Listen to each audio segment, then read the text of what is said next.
y'all. Welcome to this edition of Gamble's Ramble. And with you as always is myself, host Glenn Archie Gamble. I am a 40-plus year career musician from London, Ontario, Canada, which is halfway between Toronto and Detroit, right smack dab in the middle.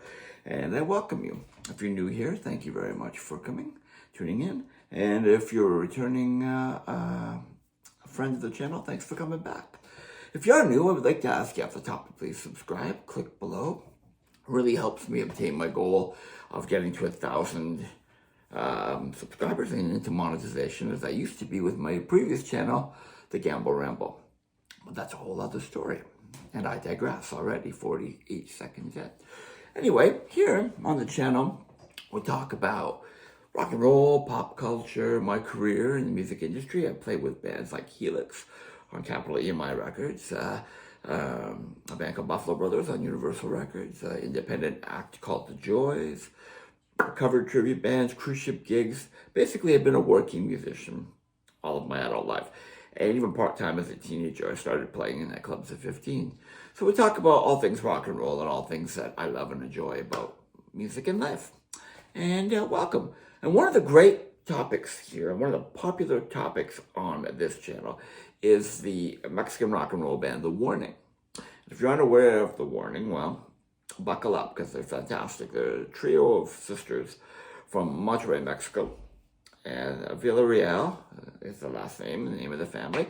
And there is Danny on lead vocals, Daniela, Paulina on drums, and Alejandra Villarreal on bass. And they're just amazing. They caught fire initially because they, as little kids, we're talking 6, 8, 10 years old. There's about 2 years difference between all of them. They used to play rock band, and that inspired them to pick up real instruments. And after they learned how to play, or while they were learning to play, they used to make YouTube videos to show their grandmother, who was unable to travel due for health reasons. Now, one of those videos, which was them covering the Metallica song Enter Sandman, went viral, even catching the eye of Kirk Hammett of Metallica himself. And that helped their career via YouTube just explode. And now they are a legitimate international touring rock band that plays stadiums supporting some of the biggest bands in the world. Foo Fighters, Guns N' Roses, just Muse, it's insane. And they have become incredible players and writers in their own right. To watch their career is amazing because this band was not formed by the industry. They literally are an organic family in the literal and figurative sense that grew out of love of music. So to watch their progress has been absolutely incredible. And what I like to do is review their stuff, watch it, and then talk about it from a professional musician's perspective. Now, what today I'm going to do is, I've done a couple of these, if you go on my channel and check the videos from the past, is talk about Paulina Villarreal, the drummer. She's fantastic. So this is for drummer. And so this is going to be a professional drummer, myself, talking about, critiquing, explaining a video online of Pau playing, The Warning playing a song called 23. Now, I admit that I'm not as big enough of a fan to know this particular song, but this video was posted on the Warning Deutschland, the Warning Germany YouTube channel. I'll put a link in the description for you to check it out. And it's 4 minutes and 9 seconds. And I'm going to do a minute at a time. We'll watch it together for a minute. And I'll talk a little bit over it, but then I'll discuss what we just watched. We'll break it into 4 sections, okay? Now, for those of you wondering, who do I think I am? Am I qualified to do this? Well, I'm certainly not Neil Peart. I'm not the greatest drummer in the world, but I'm very experienced. I'm a very musical player, and I'd like to think at this point I'm a good player.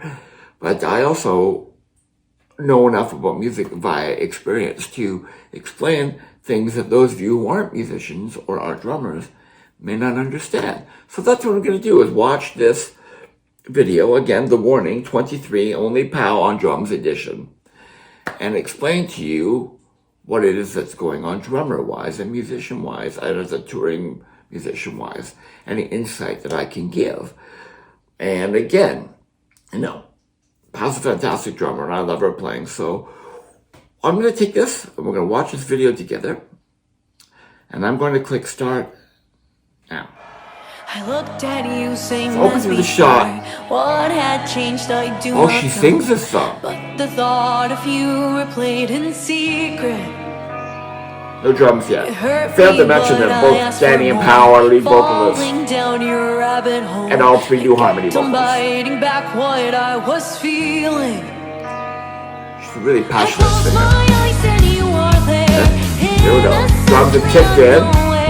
Stop me, About 29 seconds. Tell me, Nice. break my heart for all I care, as long as I get to Great be groove. there. Nice. In the pocket. Stop me, tell me, Come on. is it wrong?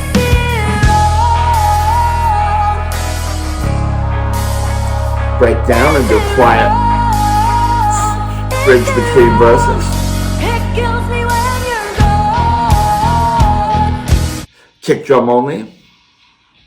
Okay, we're stopping at 1 minute and 2 seconds. So far I want to say what I always say about Powell's playing. The first thing I ever noticed about this young lady and her drumming was her posture is incredible.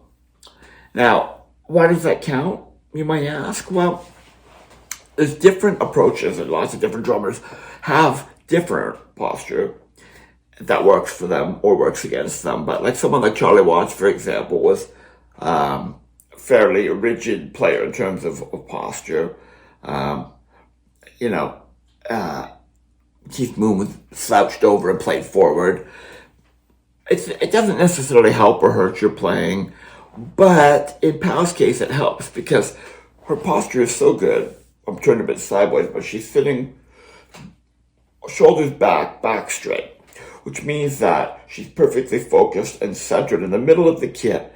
And how she uses her energy moving outward and around the drums starts from her midsection, because she is so anchored and centered, if I'm making sense. The displacement of how she moves her limbs and her hands is very focused and very controlled, which is great. Now, something about Powell's playing, and I can tell you this from experience, playing at stadiums, I haven't done many stadium gigs, but I've done a lot of arena gigs and I've done a lot of festivals, is that you have to kind of exaggerate your movements for the people in the back so that they can see you, even with video screens.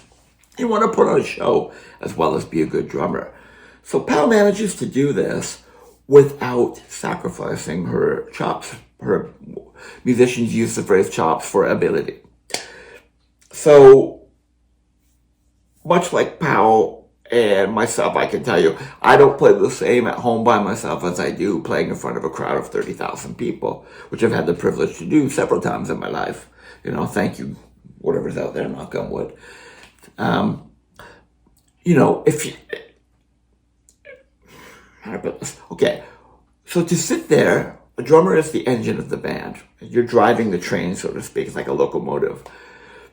The energy you feel coming back from a large crowd, any crowd, but in particular a large festival crowd, is you really have to contain it, because if you don't, you'll go out there and you'll go bananas for the first 5 songs with your limbs flying, giving it all you got, hitting hard, and then you'll be tuckered out by the middle of the set.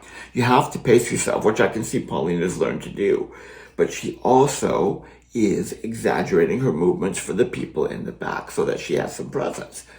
So while she was, if she was at home playing this song, she might normally just play like this, right from the wrist. But she's giving it a little more forearm because she's playing live. But she's doing it in a disciplined way because she's sitting with her back straight, shoulders back. Okay? Incredible posture. So great use of energy and great use of limbs and hands and wrists.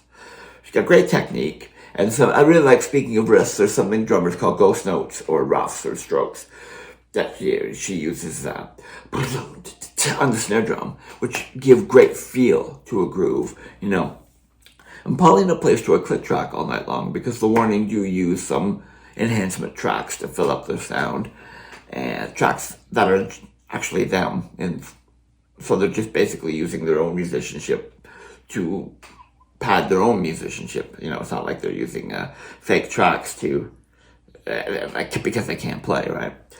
But playing to a click track is a skill in itself, and she does it really, really well. And she does it with feeling. Because a lot of people let the click track play down. It's a mechanical sound you hear in your ear to keep you in time with the machines and sometimes with the lights and the video projections as well. And it's easy to become rigid and stiff and worried that you're playing off of the click track. She does a great job of doing that, playing to the click track. So thumbs up. And a real quick compliment to her voice too before we go on. She's got kind of her sister Danny is a tenor, and she's more of a mid. She's not quite a baritone, which is low, but I don't know what it's called. But the middle range is where she fills in the gap. So when they do the harmonies, it's really nice. The three of them fill up different places in the frequency. Like Danny's, something like "How You Call a Dream." How you call a dream? Excuse my singing, but the high end, Danny's got that. That's her space, and the pals are here in the middle. And I'm not really sure about her contributions. I just know that she's got good pitch. And let me know what you think about LA's voice in the comments. I don't know much about it. I've only heard her sing the one song where she's got. I think it's Cash Money song where she's got a line that she sings, I believe. But let me know what you think of her as a singer. But point is, before we move on, Powell's voice complements her sister's voices, especially when her and Danny harmonize. So we're at 1 minute and 2 seconds. Let's move on to 2 minutes. Yeah. So she's playing the kick drum and hi-hat. Nice filter she just did. At 1 minute 13 seconds. 3 triplets in a row. Triplets in a row with that flail. Very cool. I said this before. How drumming reminds me of Sean Kinney from Alice in Chains. Similar feel. Their hand and the ghost drums. Sudden glances leave their wake. I cannot. Now I know she plays her cymbals really tight, which is interesting. Hard enough, I fear you'll see it. I prefer to let mine move. World around you cancels out the words that I can't say out loud. See, she controls her own computer setup and amazingly talented person. Okay, I'm going to stop at 2 minutes and 2 seconds. So, to get back to what I was saying, first of all, about her being somewhat like Sean Kinney from Alice in Chains, I stand by that. I really feel there's parallels between their drumming, and I don't know if she's a fan of his or not, but I'd be interested to find out because she plays the toms a lot like he does. Like when she keep in time, she'll put in tom fills that are very much like Alice in Chains. So I think the girls in general are influenced by that band, but I'd like to find out if Pow is influenced by Sean Kinney. If you know, put the answer in the comments. Please let me know. I'm here to learn just like you guys are.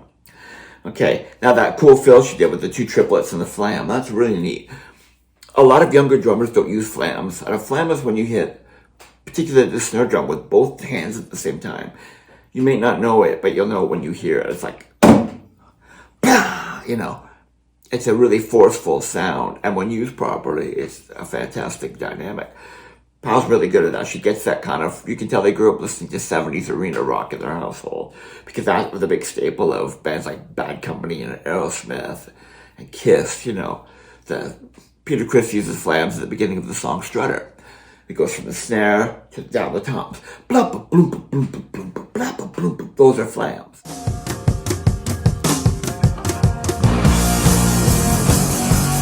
Powell has a good use of flams. Very, very cool. As for his cymbals being tight, there's 2 things about Powell's cymbal work I've often wondered about. Why she keeps them so tight? Because if you tighten the washer at the top of the cymbals, it kind of tightens them up, and there's less room for the cymbal to move, so it's a little quieter and a little less washy. I prefer to let mine move a little, but that is a personal preference. And who knows, maybe she's learned somewhere along the line that that's what works best for her and the Warning. Another thing I've always found is that she rides on a crash cymbal. So drummers usually keep time on 2 things. Hi-hat cymbals, which are the ones that open and close to the left and the ride cymbal to the right, which is typically to the right, and it's a bigger 20-inch to 22-inch cymbal. And has a ping kind of sound.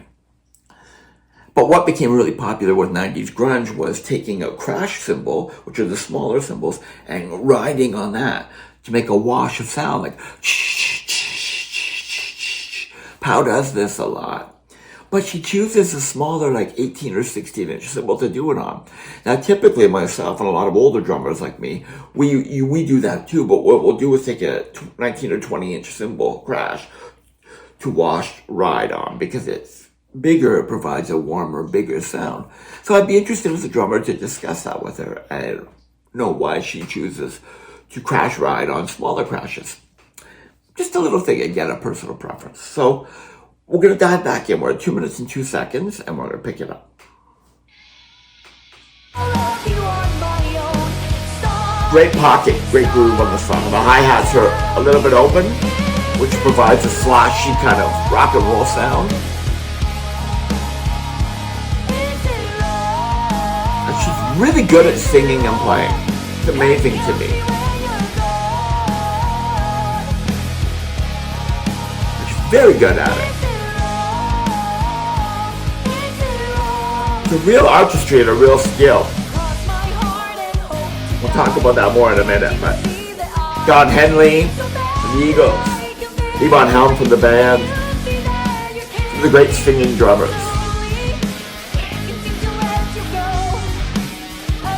That beautiful DW kit of hers. Well, she's got a few now, because she endorses them, right? Alright, so we're at breakdown, 3 minutes and 2 seconds, and I'm going to pause it again. So let's go back and talk about that. The opening hi-hats open just a little bit on the verses. So the hi-hat cymbals, as I said, are the two cymbals that go up and down, and they're controlled by a foot pedal.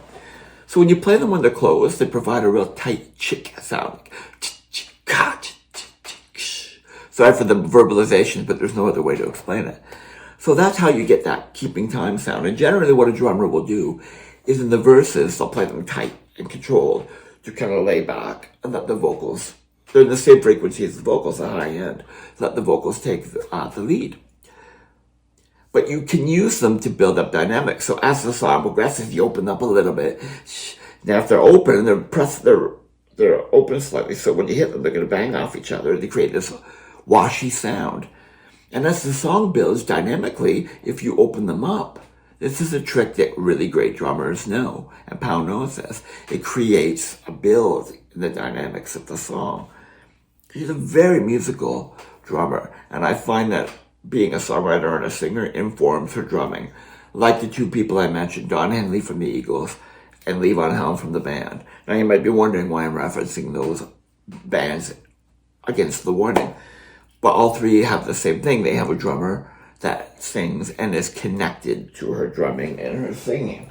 And she really is. Pow is a fantastic singing drummer. The two are connected to each other. You can tell that she's just feeling both the musicality of the drumming and the song and her vocals. And she's just surrendering to the music, and she's so good at it. You know, thumbs up. It's a hard skill to have. A lot of drummers, when they start to sing, you can tell it affects their drumming. They kind of tense up. She's able to tap into the musicality of it. So great dynamic drumming, great dynamic singing. And the last things are quickly about DW. She signed with DW, which is Drum Workshop Drums. They're basically, they and Yamaha are known as universally as the Mercedes-Benz of drums. And they've given her several kits over the years. And she also endorses Sabian cymbals, which I endorse. I'm proud to say that I signed with Sabian in 1995, and I'm still on their roster. So, you go girl, we got that in common. We are a Sabian family. And it's funny because she's got, when you see the band touring like this, on a tour, they bring their own equipment, typically speaking. But if you see them in Europe or Australia, other parts of the world, Japan, they're flying in and they have a manifest that they send of gear that the promoter has to provide. Rental equipment, okay? But when you have an endorsement deal, there's a clause in your contract that you need to, whenever possible, use DW in this case, okay? So if you wonder why you see Pow, all these different European festivals, and she's got a different colored drum kit every day. It's not that she's got 75 drum kits at home. It's that the promoters had to provide a DW drum set for her. So they go to a place that does what's called backline rental. And it's the same with the amps for the girls. They will rent, the promoter will rent the gear that's on the manifest, and it's part of the contract. They have to have it. They have to have orange amps in the case of Danny, and DW drums. Now, typically a drummer will on tour bring their cymbals, what they call breakables, cymbals, snare drum, pedal, stick bag. Our promoter provides everything else. And so the bigger the band gets, the more the promoters have to honor these contract riders to the letter and provide the right gear. So no, Pow does not have 75 DW drum kits, but she's got several, okay? Now, before we move on to the last portion of the song, I want to tell you something interesting. An artist like Lars Ulrich from Metallica, he is so massive, and they're such a big band, that when he does a new album tour cycle, he's with Tama Drums, he endorses them, and has since the beginning of his career. They will send him 7 drum kits, identical drum kits, and his tech will prepare them all identically the same, put them in identical flight cases, and then ship those kits to all the continents. Europe, one in America, one in Europe, one in Australia, one in Japan. And of course, they also have multiple kits on stage, let's not forget that. So that they don't have to ship drums over when they go to these continents. There's a drum kit waiting for them. Now that's superstar power. That's a very expensive thing to do, especially with Metallica, who has multiple drum kits on stage. You watch their show, there's drums popping up everywhere. But they will have stuff they keep in storage. And a real quick story, when I was in the band Helix, we used to tour a lot with the band Nazareth. And Nazareth was from Scotland. But when they would come over to tour North America, they had a set of equipment they kept in Los Angeles in a storage facility. They would put it in the tour bus, get a trailer for the tour bus, use the North American gear, finish the tour in Los Angeles, put the gear in storage, fly back to Scotland, where they had a second set of equipment, okay?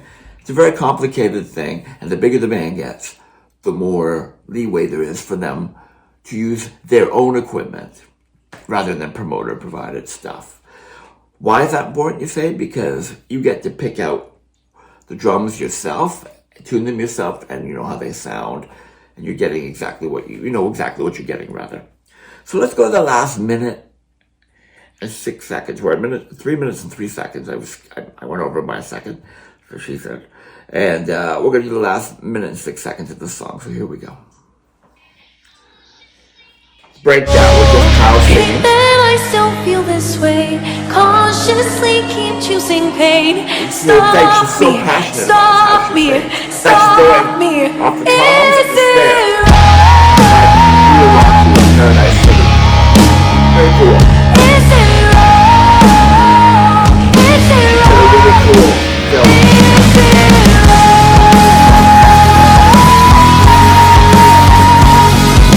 I have to open a little bit.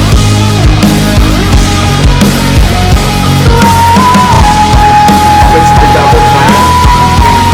That's the sort of thing I'm doing.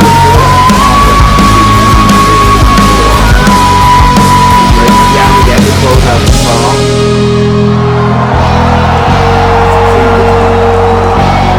It ends at 3 minutes and 59 seconds. So, what can I say about this?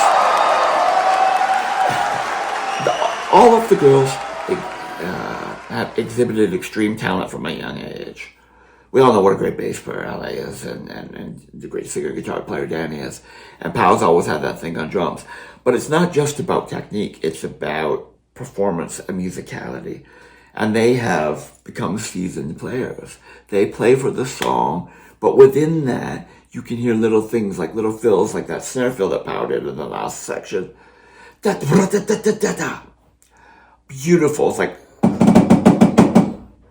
there's a little technique in there, enough special sauce to impress the drummers, but it still works musically. And that's the key, ladies and gentlemen. To be a good musician is one thing, but to be a good musician that knows how to add to a song rather than subtract from it. And all three of these women have that in spades. So we're at 25 minutes. So to wrap this up, I'm basically just going to say that, once again, I'm super impressed by Pow's ability on this video. The Warning 23 Only Pow on Drums edition, provided courtesy of the Warning Deutschland. I'll put the link in the description. Please check it out. She's just an amazingly talented band, and they musician rather, and they all are. The band is. And 2 thumbs up from me. Like, I don't care about gender, I don't care about age. Rather a good drummer, and she is fantastic. So once again, folks, thanks for tuning in. I really appreciate your support here at Gamble's Ramble. And, please comment, like, dislike, and more importantly, please subscribe. And let me know what you think in the comments. I'm here to learn, as I said, like you guys. Let me know if you like this format. If you do, I'll continue to do it more. And, just, if you could, please subscribe. It's free. Just click the button below. And I also have a Gamble's Ramble Facebook page. I'll put the link in the description. And finally, I do have a Patreon page if you want to support the channel. Literally support it. It's $5 a month for subscription. And I put stuff on there that I don't put in any other social media format. Think of it as buying me a coffee or a beer and sit down and talk about road stories and stuff. And please check out my other videos. Let me know what you think, good and bad. I take advice well, so let me know. And we'll see you in the next one. And thank you so much for tuning in. Please subscribe.